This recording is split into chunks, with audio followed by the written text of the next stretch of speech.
It's retirement month. Welcome to the Money Rules podcast, where we tackle your personal financial matters with leading financial advisors.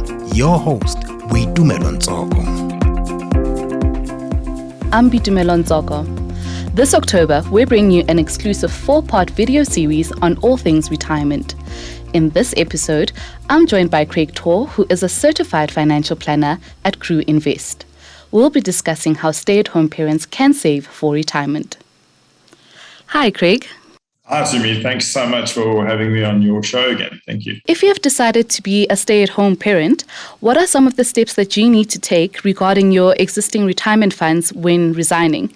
Look, I think the best thing to do is to go and do a complete overhaul of your financial plan, because there may be one or two benefits that you hadn't even considered that you could potentially be losing.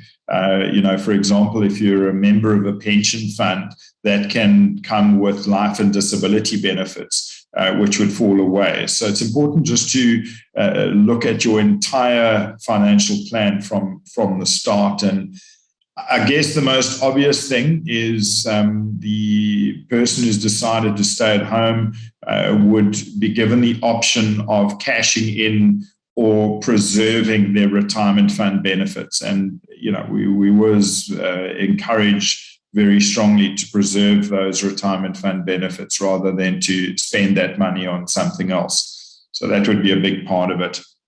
Should you consider a partial withdrawal to invest in a discretionary investment for perhaps emergency funding?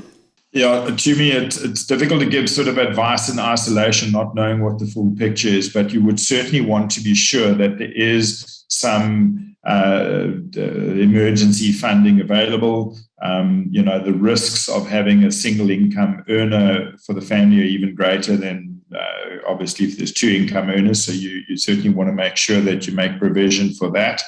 The first prize would be to not take it from the retirement funding, because there are tax consequences and you would give up on the benefit of compounding that money over a lifetime. But if that were the only option, it is a possibility, but certainly not first prize.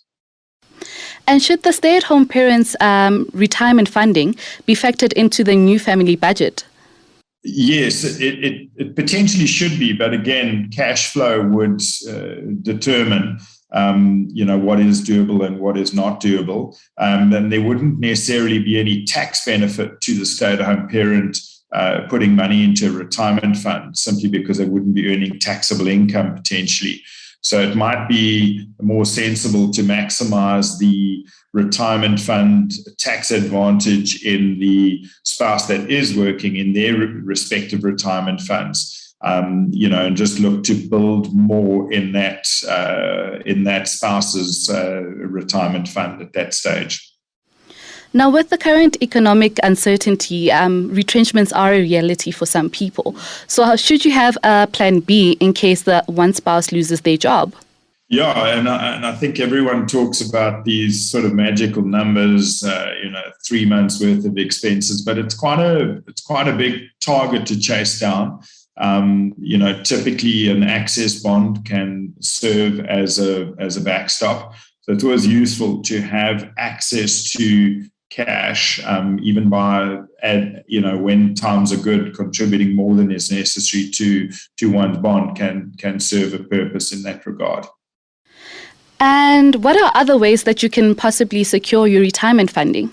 So it's always a good idea, if you are going to be the stay-at-home parent, to look at ways of generating income using your skills that you have. It's unlikely that your children are going to be needing you indefinitely in the manner that they would in those first sort of 5 or so years before they go to school. And what you don't want to do is sort of lose touch with the job market. So we always encourage the stay-at-homes to just keep themselves mentally stimulated in the field that they were trained in or worked in, and not to lose touch. And if possible, even generate some income. In which case, obviously, that can be added to even the discretionary investment if that income that they generate is not necessarily taxable because it falls below the tax threshold, it could be a very good idea to build a discretionary investment in that stay-at-home spouse's name, just to add to their retirement one day. And would it be worth it to take life cover on your spouse as well? Yeah, I think that goes with the financial plan review. One of the big things that people forget is if you've done your plan with two incomes and suddenly you're down to one, the reliance on that person is potentially even greater.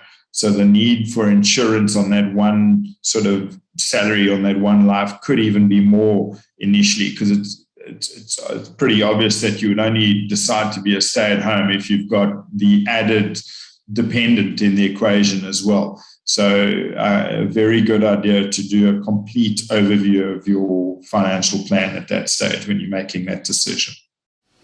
Now, if your partner is unwilling to help contribute towards your retirement funding, do you have any financial planning or legal recourse available to you? Sure, I'd say just get rid of the guy. Yeah, look, I think financial planning and raising a family is very much teamwork. So, there needs to be consensus and a plan that you both agree to. I'd be seriously worried about having a child with someone who didn't want to build a joint retirement plan with you. I think that would be a little alarm bell. Now, how does your marital contract come into play when it comes to your retirement funding and being a stay-at-home parent? Yeah, you've just got to be aware of how you're married. If you married in community, obviously the sort of division of your retirement assets will be looked at differently, to being married out of community. So it's important just to be aware of what that situation, should it arise, what the impact would be on the stay-at-home mom or stay-at-home parent, I should say. And then for parents who are not necessarily married, but maybe in a long-term partnership, what protection should they afford themselves?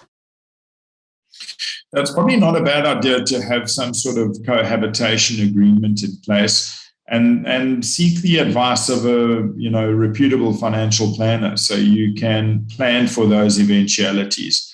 Most of the problems that we see are because people haven't had a plan in place, and it's a little more difficult to resolve an issue,